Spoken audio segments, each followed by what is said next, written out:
ہوں آفتاب صدیقی صاحب ہیں MNA پاکستان تحریک انصاف سے, ان کو کہتی ہوں تھینک یو سو مچ آفتاب صدیقی صاحب فار جوائننگ اس. اور ٹیلی فون لائن پہ ہمارے ساتھ موجود ہوں گے پیپلز پارٹی سے, میں ان کی طرف بھی جاؤں گی مہمان کی طرف, لیکن پہلے میں جو ہے آفتاب صدیقی صاحب سے ہی سوال کر لیتی ہوں اور انہی کی طرف جاؤں گی. آج یہ جو ہے رپورٹ بھی سامنے آ گئی, آڈٹ رپورٹ, اور اس میں جو جو نام سامنے آئے ہیں اس کے بعد کیا پاکستان تحریک انصاف کوئی سیٹ کرنے جا رہی ہے ایگزامپل, ان لوگوں کے خلاف کوئی ایکشن ہوگا؟ کیونکہ شہزاد اکبر صاحب جس طرح کی بات کر رہے ہیں اس سے تو لگتا ہے کہ معاملہ تھوڑا سا نرمی اختیار کی جائے گی, کیونکہ وہ جس طرح کہہ رہے ہیں خسرو بختیار صاحب کے حوالے سے کہ وہ پوسٹ نہیں چھوڑ سکتے اور ان کے بھائی کی شوگر مل ہے, ان کی اپنی نہیں ہے. تو یہ جو اسٹیٹمنٹس ہیں کیا واقعی ایسا ہوگا یا پھر وزیر اعظم صاحب کوئی ایکشن لیں گے سیریسلی؟ اچھا رضا, یہ دیکھیں کہ آپ نے ابھی اپنی انٹرو میں کہا کہ بڑے دباؤ کے بعد جو ہے یہ رپورٹ آئی, ایسا قطعاً نہیں ہے. پہلی رپورٹ جو اپریل میں آئی تھی اور اس کے بعد یہ اس وقت بھی کہا گیا کہ کوئی نیب انوالو نہیں ہوئی, FI انوالو نہیں ہوئی, دوسرے ادارے انوالو نہیں ہوئے. پرائم منسٹر نے اس وقت بھی یہ کہا کہ فرینزک رپورٹ ہوگی, فرینزک آڈٹ ہوگا, اور فرینزک آڈٹ آج یا کل, آج شاید دیا ہے اور آج ہی اوپن کر دیا پبلک کے سامنے. کوئی اس کو نہیں رکھا گیا, نہ اس میں کوئی ترمیم کی گئی. جو اور واجد ضیاء صاحب ایک ریپیوٹیبل آفیسر ہیں اور بڑی ان کی بہترین ریپوٹیشن ہے. تو اگر ہم نے کسی چیز کو دبانا ہوتا تو پہلے تو انیشل رپورٹ نہیں آنے دیتے اور اس کے بعد یہ فرینزک رپورٹ نہیں آتی. اور آج بھی یہ کہا گیا ہے کہ جو لوگ ڈائریکٹلی انوالو ہوں گے ان کو واقعی سزا واقعی ملے گی, اور وہ اب اس کے بعد جب یہ کیس چلے گا, ایسا نہیں ہو سکتا کہ آج فرینزک رپورٹ پہ کسی کو اریسٹ کر لیں, کسی کو پینلٹی لگا دیں, ایسا نہیں ہوتا. ایک پروسیجر, ایک سسٹم ہے گورنمنٹ کا, اس حساب سے یہ معاملات چلیں گے. اور مجھے پوری امید ہے کہ جو لوگ بھی اس رپورٹ میں جن کو کہا گیا ہے ان کے خلاف ایکشن ہوگا جو ڈائریکٹلی انوالو ہیں. اس میں کرمنل ایکٹ کی بات نہیں ہوئی ہے. اور پھر سب سے بڑی بات, دوسری بات جو پرائم منسٹر نے آج کی ہے, کنفلکٹ آف انٹرسٹ کی بات کی ہے کہ آئندہ یہ لا لایا جائے گا کنفلکٹ آف انٹرسٹ کا, کہ اگر بزنس کے ساتھ ساتھ آپ اگر سیاست بھی کر رہے ہیں, جیسے کہ پہلے ہوتا رہا ہے کہ جن پرائم منسٹر ان کے شہباز شریف, نواز شریف کے جو بزنسز رہے ہیں اس کے ساتھ وہ چیف منسٹر بھی رہے, پرائم منسٹر بھی رہے, صدر پاکستان بھی رہے, ان کے اپنے بزنسز بھی ہیں. تو اس چیز کو بھی ختم کیا جائے گا. دیکھیں ابھی ہمیں آئے ہوئے کا 20-21 مہینے ہوئے ہیں. اب اس 21 مہینوں میں آپ دیکھیں کہ کس طرح جو نا پروگریس ہو رہی ہے. اور ہم نے چاہے ہمارے لوگ انوالو ہوں, یہ ایک مافیا رہا ہے ہمیشہ سے, چاہے وہ پیپلز پارٹی کی گورنمنٹ ہو, نون لیگ کی گورنمنٹ ہو, ان کو پروٹیکشن ملتی رہی. الحمدللہ اس دور میں ایسا کچھ نہیں ہوگا, اور جو واقعی انوالو ہے ان کے خلاف جو ہے نا ایکشن لیا جائے گا. اور اس کا جو فائدہ ہوگا نا ایک عوام کو ہوگا. خالی یہ ایک کیس نہیں ہے کہ چینی کا کیس ہے, آٹے کا ہے, اور آئندہ بھی. پھر اس کے بعد اس کے علاوہ جو ایک لا لے کے آئے ہیں ہوڈنگ والا کہ آپ ذخیرہ اندوزی نہیں کر سکتے, اس میں سزا ہے, اس میں پینلٹیز بھی ہیں. یہ ساری چیزیں نا مینیج کی جا رہی ہیں. آنے والا وقت بہت بہتر ہوگا اور عوام کو اس کا ڈائریکٹ فائدہ ہوگا. آپ دیکھیں کس قسم کی انہوں نے یہاں پہ گڑبڑیں کی ہیں.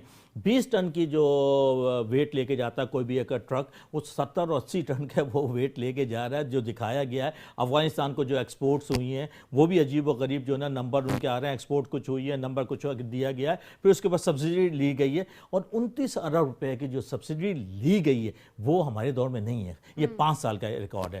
ہمارے دور میں تو پنجاب گورنمنٹ نے 3 ارب کی سبسڈی دی ہے. اس کے علاوہ سندھ گورنمنٹ نے 4.1 بلین کی سبسڈی خالی اومنی گروپ کو دی, خالی اومنی گروپ کو. اور شاہد خاقان عباسی صاحب اتنے بڑے وہ بنتے ہیں فنکار, اور آ کے ٹی وی پہ بڑی بڑی باتیں کرتے ہیں. ان کے دور میں بھی جو ہے نا سبسڈی دی گئی ہے, نون لیگ کے دور میں, آصف زرداری صاحب کے دور میں, سب کے دور میں دی گئی ہے.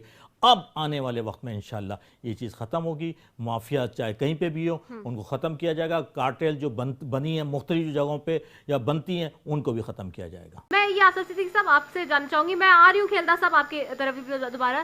تو کیا چونکہ ظاہر سی بات ہے وہ اس وقت آپ کے ساتھ اتحادی ہیں, کیا آپ کو لگتا ہے کہ ان کے خلاف بھی کوئی کارروائی ہو سکے؟ کیونکہ شہزاد اکبر صاحب پھر اس چیز پہ جیسے زور دے رہے تھے کہ ہم خسرو بختیار صاحب کو بھی یہ نہیں کہہ سکتے کہ وہ عہدہ چھوڑ دیں یا وہ ان کے بھائی کی شوگر مل ہے. تو کیا اس طرح, کیونکہ کانفلکٹ آف انٹرسٹ کی جہاں بات کر رہے ہیں وہاں پرائم منسٹر صاحب ڈے 1 سے کہتے آئے ہیں, جب آپ اپوزیشن میں تھے اس وقت بھی کہتے تھے کہ جہاں کانفلکٹ آف انٹرسٹ ہوگا وہاں ہم سب کو اپنے اپنے مفادات کو چھوڑنا پڑے گا, اور میں اکراس دی بورڈ پارٹی کے لوگوں کے خلاف بھی جو ہے وہ ایکشن لوں گا اگر وہ صحیح نہیں ہے. تو کیا اس پہ کوئی کنسنسس بلڈ ہونے جا رہے ہیں فائنلی؟ کیونکہ اگر جہانگیر ترین صاحب پہ بھی جو ہے ان کے خلاف بھی ایکشن لیا جا سکتا ہے تو پھر why not for Khusro Bakhtiar صاحب؟ دیکھیں پہلی بات تو یہ ہے کہ کبھی کسی دور میں اس قسم کی انکوائری نہیں ہوئی، فرینزک آڈٹ نہیں ہوا، اس سے پہلے بھی یہ مافیا کام کرتا رہا ہے۔ یہ تو ہم سب سمجھتے ہیں نا، اسٹیبلش چیز ہے کہ یہ ایک مافیا ہے جس نے پاکستان کے عوام کے ساتھ زیادتی کی ہے اور اس ملک کے ہمارے ٹیکسز کو لوٹا ہے، چاہے وہ انہوں نے ایکسپورٹ کی ہو، چاہے اسمگلنگ کی ہو، چاہے اوور انوائسنگ ہو، سب چیزیں۔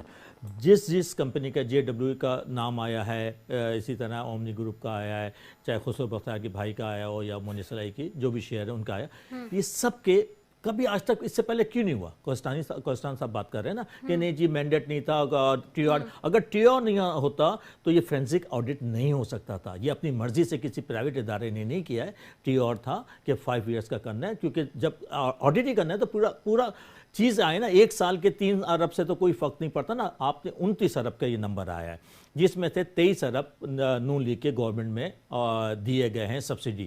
یہ مجھے بالکل ٹرسٹ ہے، بلیو ہے۔ جب پہلی رپورٹ آئی تھی اس وقت بھی میڈیا پہ یہ شور شروع ہو گیا تھا، آج بھی ایک دم یہ شور شروع ہو گیا جی سزا، بھائی سزا ایسی تھوڑی مل سکتی ہے۔ نواز شریف صاحب کو جو سزا ملی ہے اس میں 1.5 سال لگا ہے، پورے کیس چلا ہے، اب یہ اس پہ کیس چلیں گے، چاہے وہ نیب چلائے یا کوئی بھی چلائے، اور یہ پورا یقین ہے۔ آپ لوگ کیا ڈیسائیڈ کر رہے ہیں کہاں بھیج رہے ہیں اس کو؟ نہیں میں تو نہیں ڈیسائیڈ کروں گا، مگر یہ ابھی جلدی عید کے بعد یہ فیصلہ ہوگا کہ کہاں جانا ہے، اور یہ مجھے یقین ہے، میرا ایمان ہے کہ میرا پرائم منسٹر ایماندار، سنسیئر، آنیسٹ، ڈیڈیکیٹڈ آدمی ہے اور پرائم منسٹر ہے۔ اس کے نزدیک کوئی آدمی بھی امپورٹنٹ نہیں ہے، اس کے نزدیک جو امپورٹنٹ ہے تو وہ پاکستان کی عوام ہے۔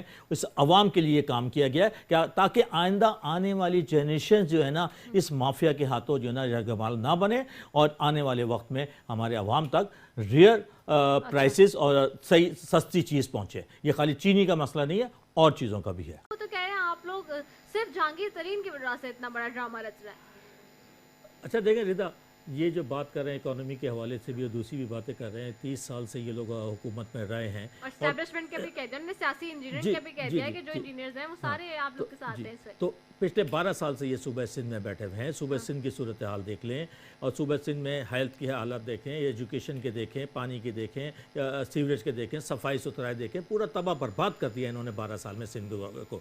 اگر دیکھیں کوئی بھی آج تک کسی بھی گورنمنٹ نے یہ نہیں کیا کہ اپنے لوگوں کے خلاف کوئی انکوائری کی ہو، اپنے لوگوں کے خلاف کوئی فرانسک آڈٹ کیا ہو، یہ ریگارڈلیس آف پولیٹیکل ایفیلیشن ہے، اور یہ اپریشیٹ ہونا چاہیے کہ کم از کم پرائم منسٹر نے اتنا بڑا سٹیپ لیا ہے اپنے دوستوں کو، اپنے لوگوں کے، چاہے کوئی بھی ہو، یہ ایک پرماننٹ سولوشن کی طرف ہم جا رہے ہیں۔ جہانگیر ترین صاحب ابھی بھی ہیں آپ کی پارٹی میں یا نہیں ہے؟ جی بالکل ہیں۔ اچھا، کہیں مطلب دیکھیں اس سے بڑھ کے کیا ہو سکتا ہے کہ شفافیت، کہ جہانگیر ترین ایک بہت امپورٹنٹ آدمی ہے ہماری پارٹی کے، ان کا بڑا زبردست رول رہا ہے، اور اگر ان کی کمپنی اس میں ہوتی ہے، انوالو ہوتی ہے، تو کوئی فرق نہیں پڑتا۔ آپ بتائیں جنا ہاسپٹل کے بارے میں بتائیں، سول ہاسپٹل کے بارے میں بتائیں، باقی آج جو ہے نا ہم نے پی پیز بھیجی ہیں، گورنر صاحب نے لاڑکانہ میں علیم عادل شیخ لے کے گئے ہیں، شکارپور میں لے کے گئے ہیں۔ آپ کے جو ہیلتھ سروسز کے جو لوگ ہیں، پیرامیڈکس، وہ پچھلے کئی دنوں سے جو ہے نا